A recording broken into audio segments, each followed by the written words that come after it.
months ago, it was released as a 3-part documentary series, which I did watch when it came out, and it was excellent. So if you find you're interested to hear more, I definitely recommend giving it a watch.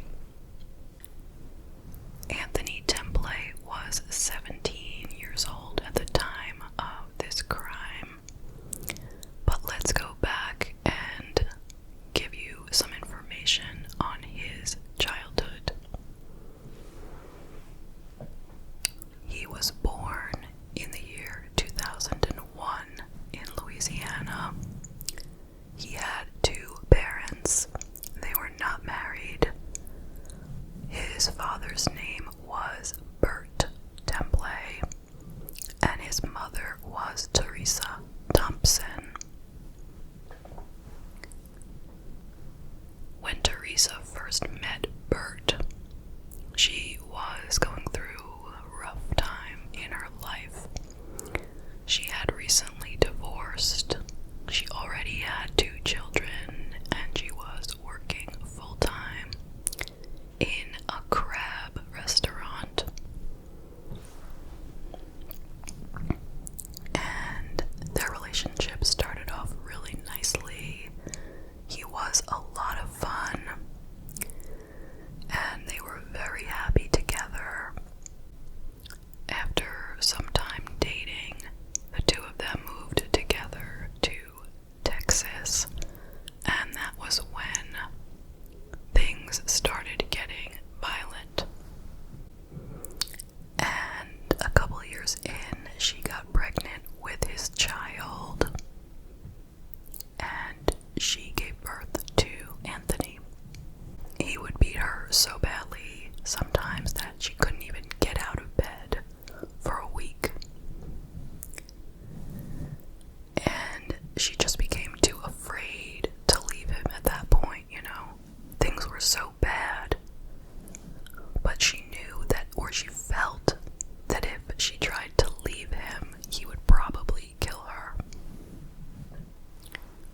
Even with their new baby, he would hold Anthony in his arms while he beat Teresa. One day, a friend of Bert's showed up at Teresa's house and told her that Bert had hired him as a hitman to kill Teresa, but he had decided not to do it. But he thought he would let her know anyway. She decided to take off, get away from him. She left without Anthony, though, and when she came back to get him on another day, she couldn't find Bert or Anthony. They seemed to have vanished. Teresa printed up flyers, posted them all over in an attempt to find Anthony. And ultimately she realized that he and Bert were in Baton Rouge. And so she went over there. She hung up flyers in Baton Rouge because she still couldn't exactly locate them. And in fact, Bert was supposed to show up at a custody hearing back in Texas because she was filing for custody, and he never showed up. But she enlisted the help of the court system in Baton Rouge, and she managed to get Anthony back. And things were looking up. But Bert had other things on his mind, and he filed for custody back at home where he was in Baton Rouge. And I don't know how, but somehow he won it. And one day, when Anthony was 5, Teresa went out and she left Anthony with her mother. And the police showed up and they said they had come to get Anthony and take him to his father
and proceeded to raise him in a completely isolated fashion. He did not enroll him in school. Instead, he claimed that he was being homeschooled, but yet he really wasn't getting any education. He didn't take him to any doctors or any dentists ever. He wasn't allowed to have any friends. And he pretty much never got to go out, at least not alone. I mean, he went out from time to time, but it was rare.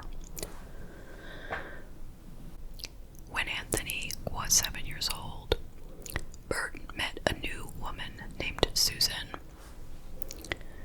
And ultimately, they got married, and she moved in with him. She also had a son named Peyton, who was close in age to Anthony. She said that Bert made a great living. He was making about $100 an hour working as an engineer. They had a beautiful house, they had new cars, they put in a swimming pool, and they went on lots of wonderful vacations. And she also started to feel very close with Anthony. She came to realize that he was completely uneducated. He didn't know how to read or write, he couldn't do basic math, and his father still refused to let him go to school. So she decided to take it upon herself to teach him as best as she could. And she said that when he was 10 years old, she was there teaching him the alphabet, teaching him addition and subtraction. But his father said, do not teach him division. I don't know why, but it was, that was the limit: addition, subtraction, multiplication, no division. Which is odd because clearly Bert was well educated. I'm assuming he had to have he probably went to college if he was an engineer. And yet he didn't want his kid to even learn division.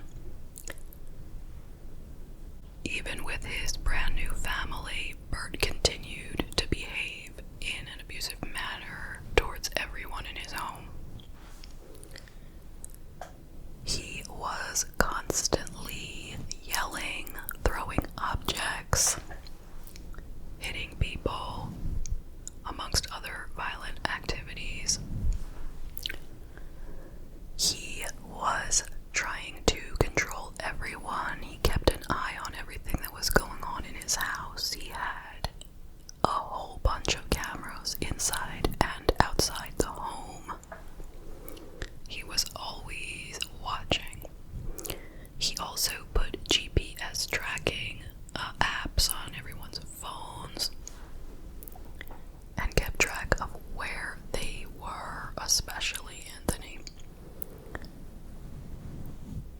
Susan's son, Peyton, said that it was like a living hell in that house, and he was treated so badly that after a while, he asked his father, his biological father, if he could move in with him.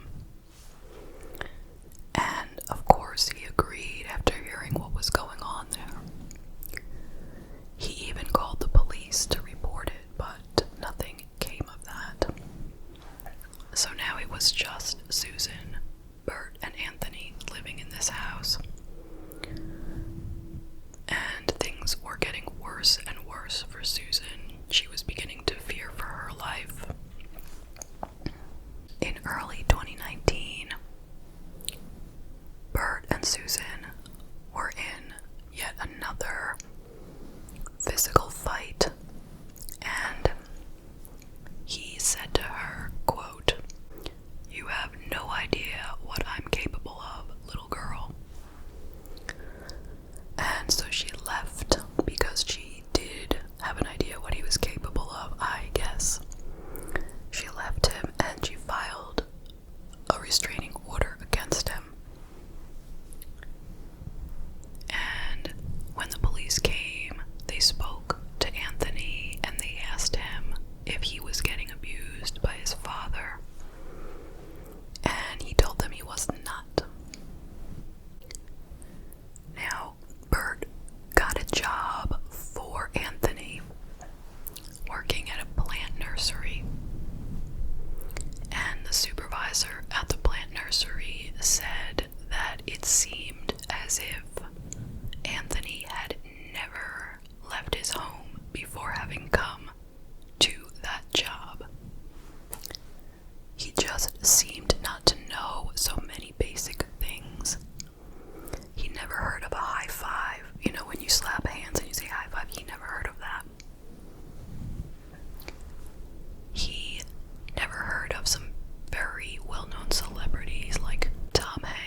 So he busted into the room where Anthony was sleeping, woke him up, and started screaming at him about this. And then they started fighting, physically. And Anthony said that he had never seen his father this bad before. And he just picked himself up and started running from his father. He ran into his father's bedroom and slammed the door and locked it. But his father just started banging at the door, trying to break it down. Now his father had 2 guns in the closet in the bedroom, so Anthony went and grabbed those guns, thinking that he would need 2 in case one didn't work. And then he went and unlocked the door, and he opened the door, and it's not really clear exactly what his father said or did at that point, but then Anthony shot his father 1 time with one of the guns, at which point his father turned around and ran into the bathroom, and Anthony followed him, and he shot at him 2 more times, hitting him a total of 2 times. So there were 3 shots, but only 2 of them hit him altogether. The one right outside the bedroom, and then one in the bathroom. Then Anthony went and called 911, and he told them, "I just killed my dad." So the police came over, found his father by the bathroom, almost dead, but not quite. Sent him right over to the hospital and arrested Anthony. Now, Anthony explained that he was fearful that he was going to be killed by his father. He felt that this was the only thing he could do to save himself. And he told them about all the abuse that he had been suffering all these years. But there were some issues with the story. First of all, there was not a single bruise or cut or anything on Anthony's body. And he had said that he and his father started this whole thing out with a physical fight, and that is when he started running from his father and ran into his father's bedroom. But he didn't have anything on him to prove that he had been attacked. So that's the first problem. Now also, he had previously told police, when they had asked him if his father abused him, he had said no. And now he's saying that his father has been abusing him his whole life. So which one is true, the first or the second? Okay, so next thing. Once he was in the bedroom, why didn't he, A, open the window and escape, and B, call the police on the phone? He did neither of those things. He just immediately went for these guns. And why, after shooting him 1 time, why did he shoot him again? What was the need to shoot him again? Why not pick up the phone then and call the police? Or why not run out of the house then and get away? Why did he shoot him again? At first he was charged with attempted manslaughter, but 3 days later, his father died from the gunshots, and the charge was changed to manslaughter. It took about 6 months for his bond to get reduced, and his stepmother bonded him out, and he went to live with her and her son Peyton while he awaited trial.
probation. And he said he knew he had to get justice for this boy. He did not want to see him go away to prison for this, because in his head and in a lot of other people's minds, this was self-defense. But you never know how the jury will see it, since there wasn't a lot of good evidence. So ultimately, in 2021, when Anthony was 19 years old, he took a plea deal in which he pleaded no contest to negligent homicide. And in return, he got no jail time. He got 5 years probation, and he also had to get a job, get his GED, and attend counseling. So that was how the case ended. And even though it wasn't perfect, it was the safest thing to do to ensure that Anthony would get his freedom. And since all this has happened, Anthony has reconnected with his biological family. He has remained close with his lawyer. In fact, they got together to watch the Netflix documentary. He went over to his lawyer's house and he watched it with him and the lawyer's staff and family. They all watched it together, and they have stayed in contact since then. He has gotten himself a full-time job. He's working on his GED, and he's doing all the things that he is supposed to do under the rules of his probation. And that is the case. What do you think? I will share some of my thoughts. So, I will start by saying my heart goes out to Anthony. I feel so terribly for him on how he had to spend his entire childhood and now his early adulthood. I'm glad that it's all behind him now, so to speak. But, I mean, I don't know if you can ever leave something like this behind. I truly hope that he is able to find happiness. He definitely deserves it. So clearly, I do believe that it was a case of self-defense. Even if it doesn't exactly follow the way you expect self-defense to go. I mean, yeah, there were other things that he could have done at the time, but in his mental state, this was what he felt he had to do. You can say, why didn't he do this, or why didn't he do that? But if you are in a state of panic, you might not think of these things to do, you know? The adrenaline starts pumping, and you do your first thought, you know? He's thinking, I'm gonna get killed. Let me get these guns and defend myself, rather than let me call the police. It's gonna take how long for the police to come? I mean, that's kind of silly to say he should have called the police. His father is banging down the door at that moment. And to say he should have jumped out the window, well, maybe he never thought of that. And maybe it would take too long to open the window, open the screen, try to climb out, and meanwhile his father could have broke down the door by then and grabbed him back in. So he is thinking, I need to protect myself in the only way that I can think of at this moment. Grabs the gun, okay. So then he opens the door. I don't know exactly, you know, what his thought was at that moment, but his father was trying to break down the door.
shoot it, and it kind of retreats a little bit, but it's still alive, what do you do then? You probably shoot it again to make sure that it's not gonna get back up and chase you down.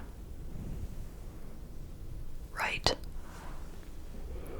I mean, yes, of course, you'd also want to put it out of its misery, but you get what I'm saying.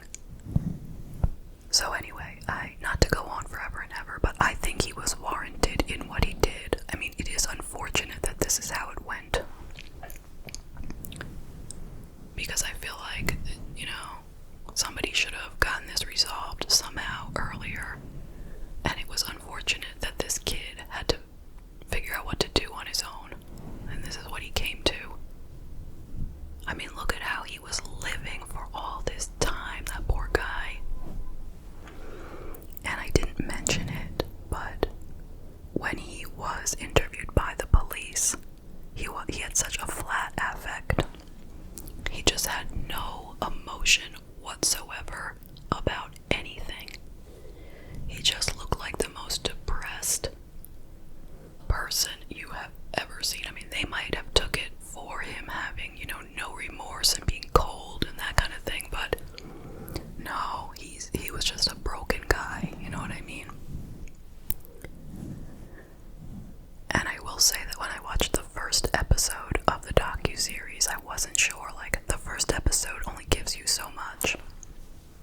So you don't really get what went on, and you are kind of thinking, oh, he killed his father, oh, that's terrible, until you get to the end of the first one, and get into the second episode, and then you're like, okay, wait, I'm missing a lot of information here, okay.